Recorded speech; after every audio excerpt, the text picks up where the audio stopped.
what we found from the preliminary autopsy results is that Mr. Brown had a deep laceration graze wound to this part of his palm. He had an entrance wound that came in to the arm right here. He had another graze wound that came across here, and he had an entrance wound that came into this part of the upper arm. Now, when referring to the gunshot wounds to the arm, the entrance wound for this part of the arm had an exit wound in this part of the arm, and the exit wound for the entrance that happened up here actually came out right here. He had two other shots that occurred, one that came in right above the right eye and was initially traveling at a downward direction based on the abrasion ring that Dr. Bodden and I found correlating to that wound. So it was already coming in this direction.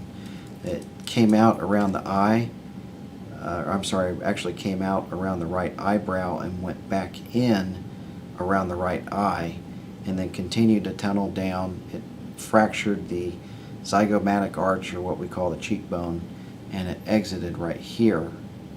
And then what Dr. Bodden and I believe is that there was another entrance wound found in this region, and most likely represents a re-entry wound from the bullet coming out and going back in. This particular bullet lodged in the back part of the upper right chest cavity and was most likely recovered from a region that Dr. Bodden and I found. The entrance wound that was around the chest area right here most likely represents another re-entry wound. Dr. Bodden and I were not sure how to position the arm to correlate it to which wound it could have come from, but it most likely represents a re-entry wound. The wound to the very top of the head right here is also traveling at a direction going downward, but towards the front part of the head this way, and never exited the cranial cavity. So with the analysis, as we released in the press conference, this particular wound, if I put my arm down and I turn around, you can see how that part of my arm is exposed. That shot could have hit him from behind. And there was a witness statement that said he was walking away from the officer and he jerks his arm like this, and then he turns towards the officer. The graze wounds also potentially could have come from behind as well. However, they also could have come from the front. If he's running at the officer like this, that part of your arm is exposed.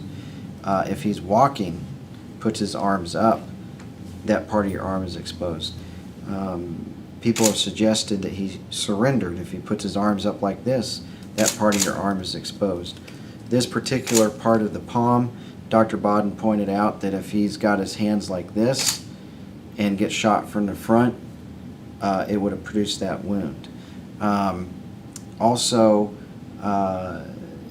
this particular gunshot wound to the right upper arm did come from the front, because I can't turn around and readjust that part of my body to be on the back side like I can with my forearm. So we know that that particular gunshot wound did come from the front. When corresponding to these two wounds, the angle at which they were coming in suggests that Mr. Brown was already going down towards the ground when those last two shots, what we feel were the last two shots, to hit his body. And then he had abrasions around the right side of his face indicating that he hit the ground, and that would be consistent with the video that we saw where he's laying on the ground face down on the right side of his face.